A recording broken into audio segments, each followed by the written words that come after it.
Coucou les merveilles, c'est Chloé. Je vous présente aujourd'hui The Citadel, un oracle inspiré du monde de la fantasy par FaZe Wainwright.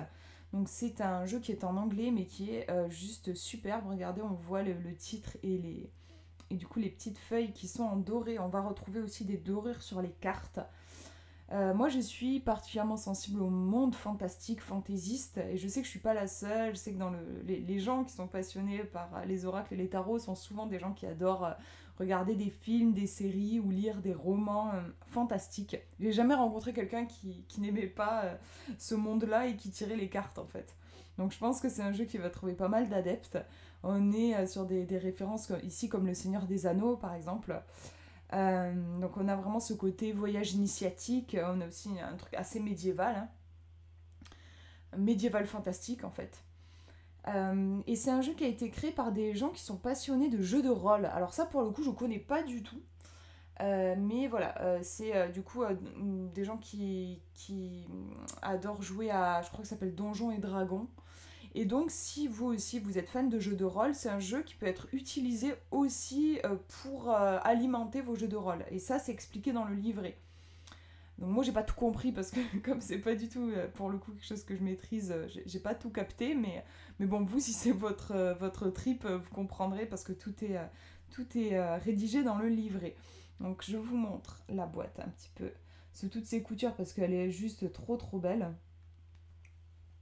Vraiment, c'est un jeu qui est beau de la tête aux pieds, des cartes à la boîte. Je vais vous lire le résumé, je vais regarder avec mon portable pour avoir une traduction correcte et fluide surtout. Alors, il y a 60 cartes, donc c'est beaucoup pour un jeu, pour un oracle, je trouve que c'est super. Et je vous ai pas dit le prix aussi, je l'ai payé moi 32, je crois, 32 € et 66 centimes pour être exact, sur Amazon. Donc là on nous dit que c'est un oracle qui est imprégné de la magie de la littérature fantastique et des jeux de rôle. Chaque lecture avec la citadelle vous emmènera dans un nouveau voyage à travers la ville étincelante, découvrir de nouveaux lieux, de nouvelles personnes et surtout de nouvelles leçons à apprendre. Êtes-vous prêt à franchir la prochaine étape de votre voyage? Ramassez vos bagages, ouvrez les portes et entrez. Donc on a l'idée, je trouve, de voyage initiatique. Chaque carte, en fait, va représenter un archétype. On a par exemple le berger, la sorcière, l'assassin, le marin. Et chacun va vous apporter une leçon sur votre chemin. Donc c'est vraiment typique, je trouve, des épopées où je pense par exemple au Seigneur des Anneaux, où, au début on a le petit hobbit dans sa comté et puis il va être emmené à vivre toute une aventure avec des choses qu'il n'avait pas forcément prévues, mais finalement il va grandir à travers cette aventure et à la fin, c'est ça que je trouve fort dans ces aventures-là, c'est qu'à la fin, c'est plus le même en fait. Il a été vraiment transformé, peut-être aussi révélé par les aventures qu'il a vécues. Donc on a quelque chose de cet ordre-là avec ce jeu. Donc c'est un jeu qui peut être utilisé aussi bien pour de la divination, parce que ce sont des archétypes, chaque carte a une empreinte, je trouve, énergétique et au niveau de sa signification qui est très forte. Les cartes ne se ressemblent pas, elles ne se répètent pas en fait. Elles ont chacune leur caractère, des caractères assez forts d'ailleurs.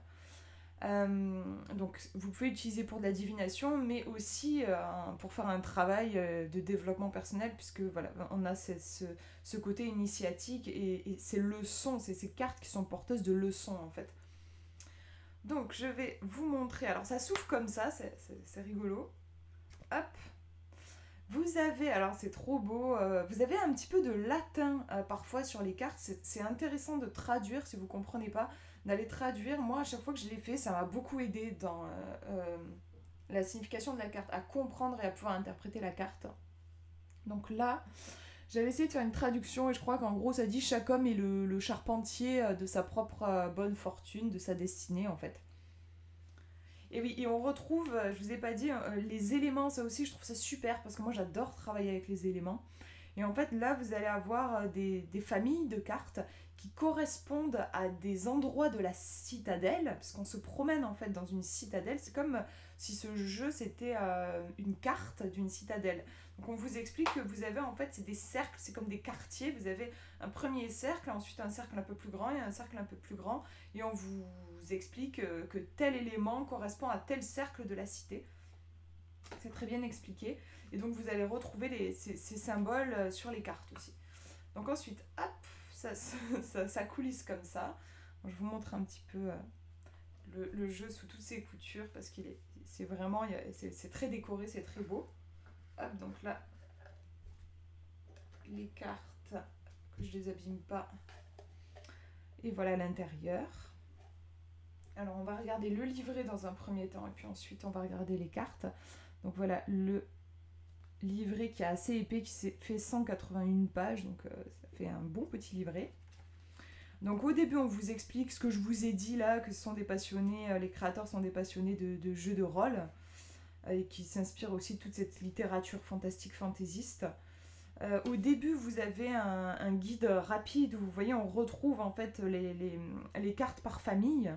Donc là c'est le symbole de la famille. Et vous avez, donc là c'est le nom de chaque carte, et puis les mots-clés. Mais en fait de toute façon les mots-clés, vous allez, ça je trouve ça super, on les trouve sur les cartes aussi. Ce qui permet de faire une lecture, vous pouvez faire une lecture sans forcément vous référer au livret, parce que vous aurez toutes les informations sur les cartes en fait. Qu'est-ce qu'on a d'autre? Ah oui, alors du coup je vais vous montrer, je vais vous lire un petit peu, voilà, là on vous explique en fait du coup la structure du jeu, et que en fait vous allez vous promener dans une citadelle. Je vais vous faire une petite traduction. On va regarder. Je ne suis pas hyper calée au niveau des symboles.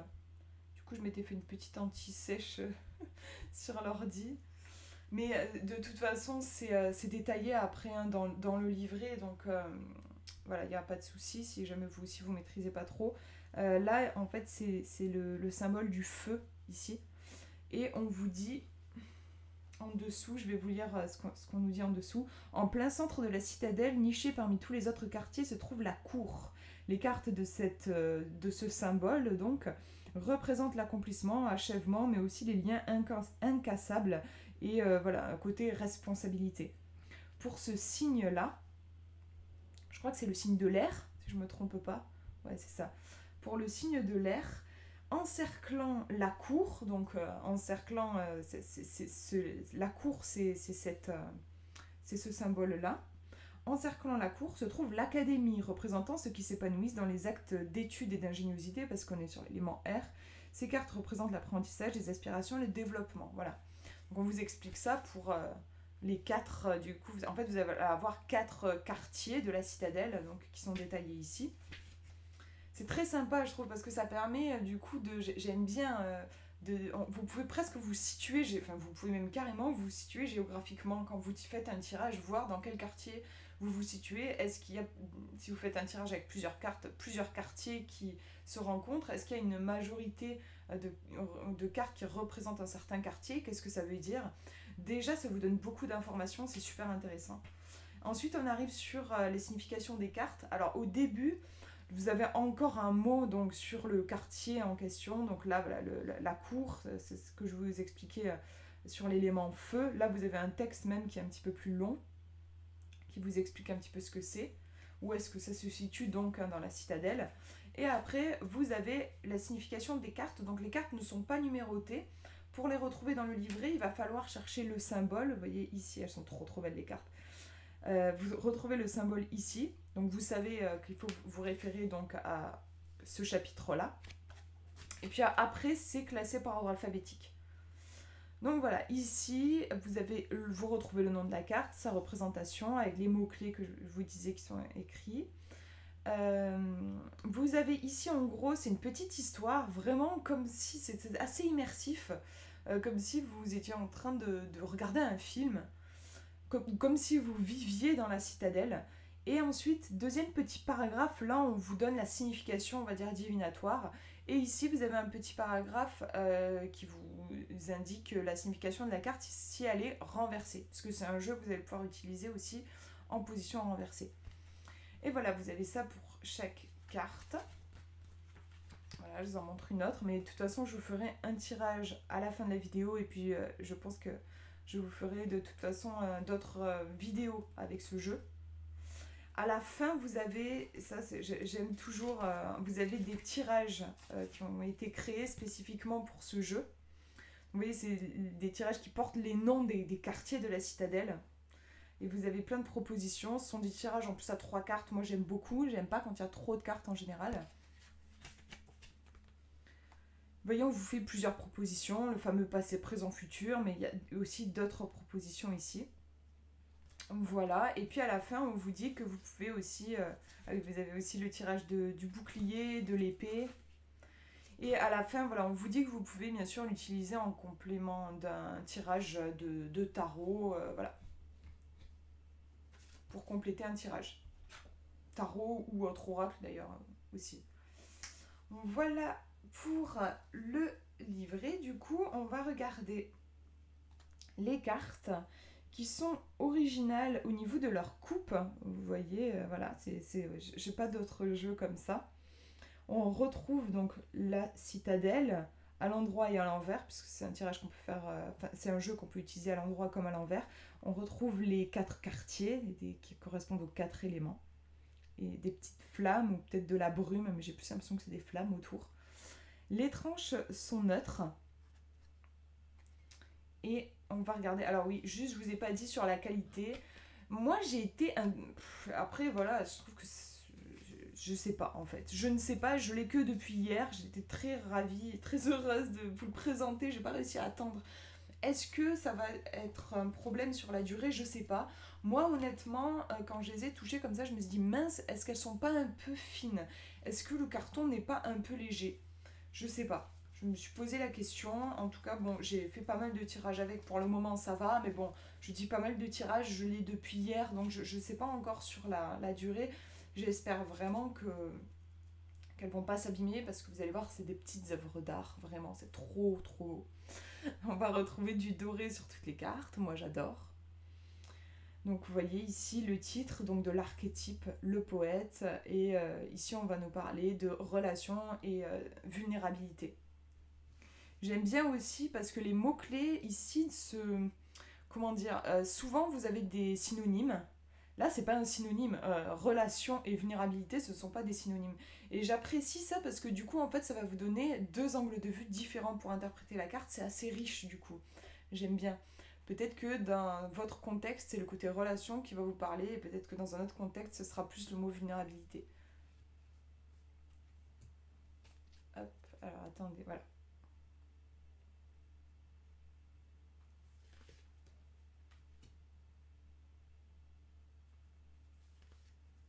Elles sont juste trop belles, je suis trop heureuse de l'avoir dans ma collection, ce jeu.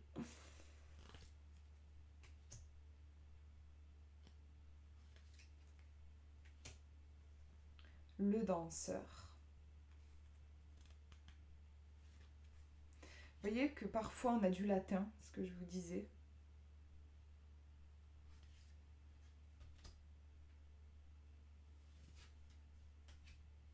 Le voleur.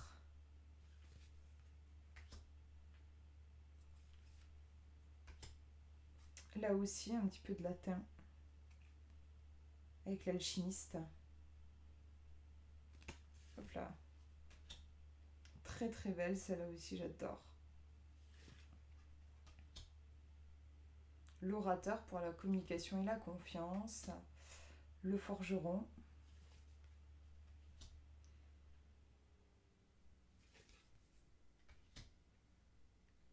Très poétique aussi celle-là, cette idée, je cherche mon chemin, je ne sais pas trop où je vais, j'essaye aussi peut-être de me frayer un chemin. On a les fondations ici de la communauté, de la cité, qui pour moi, c'est aussi une carte qui peut représenter la société en fait. Magnifique aussi celle-ci, qui nous pousse à nous éveiller, à voir derrière les apparences.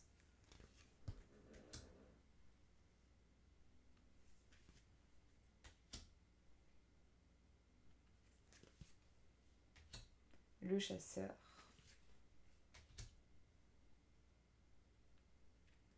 Donc c'est intéressant, voilà, celle-ci qui vient répondre hein, avec celle-là, clairement. Hein. Super intéressant, l'éveillé, l'endormi. Et au niveau de l'illustration, ça se répond aussi.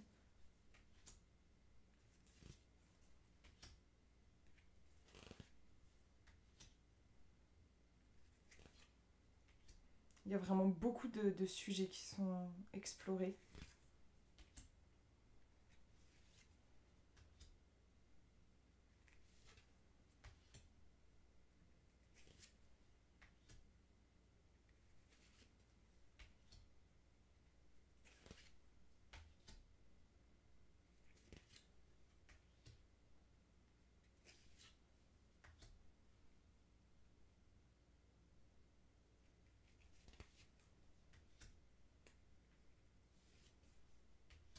Le roi de la citadelle. En fait, vous rencontrez des personnages hein, à travers vos tirages.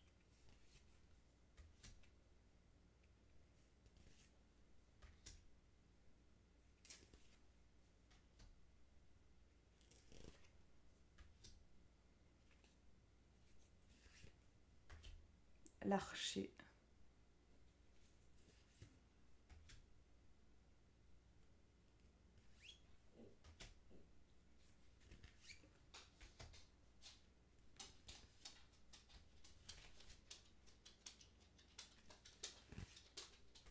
La reine. Voilà, je me disais, on a vu le roi, on a la reine. La muse. Hop. Le guerrier. Waouh.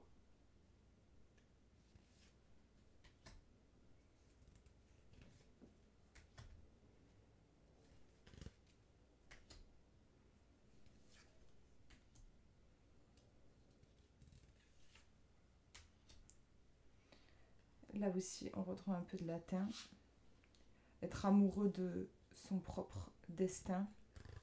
Tomber en amour de son destin. Ah, et celle-là, j'adore forcément. La carte de la création, de la créativité. Superbe.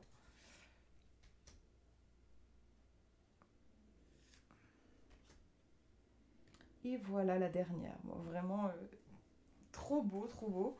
Je vais vous faire un petit tirage. Après, ça reste comment dire, un ressenti personnel. Je trouve que au niveau du livret, mais vous allez voir, du coup, vous allez pouvoir juger par vous-même. Je trouve qu'il y a quelque chose d'un petit peu sec, peut-être, d'un peu, pas forcément enveloppant, faut le savoir. Et peut-être aussi éventuellement prendre un petit peu de distance pour interpréter avec un petit peu plus de douceur. Je trouve que les messages sont dits parfois, en tout cas avec quelque chose d'un peu, oui, d'un petit peu sec et voilà, et d'un peu dur. Bon après peut-être que c'est, je sais pas, ça dépend peut-être de la sensibilité. C'est peut-être moi qui le ressens comme ça. Allez, je brasse les cartes en demandant un message de la citadelle pour vous. Un petit message de la citadelle. Hop. Et on a l'espèce de loup, de chien. Et on est sur... au niveau de l'élément, c'est l'élément feu. Donc en effet, on retrouve ici les flammes. Et on a quelque chose d'assez costaud, je dirais. On nous parle de loyauté, de chaîne et de promesse. On va regarder dans le livret. Je vais vous lire aussi, comme ça vous pourrez vous situer où on se trouve dans la citadelle. Et je ne vous ai pas montré au début, c'est super joli. On a un petit plan de la citadelle en fait, où on voit que voilà, c'est des cercles. Voilà. Donc où est-ce qu'on se trouve au niveau de ces 4 cercles? Donc je cherche déjà l'élément, on est sur le feu, je vous disais, hop, voilà. Donc je vais vous lire ce qu'on nous dit sur l'endroit où on se trouve dans la citadelle et ensuite je vous lis la carte. Comme ça vous aurez un truc concret, enfin complet, voilà. Alors, on nous dit, en plein cœur de la citadelle, on est en plein cœur de la citadelle, encerclée par la myriade de murs étincelants de la ville, se trouve la cour. Palais étincelant, temple doré, jardin luxuriant, c'est un lieu d'opulence et de richesse. Les gens qui vivent ici sont ceux qui ont atteint ou sont sur le point d'atteindre leurs objectifs les plus élevés, ceux qui ont atteint leur moi le plus authentique et le plus essentiel. Ok.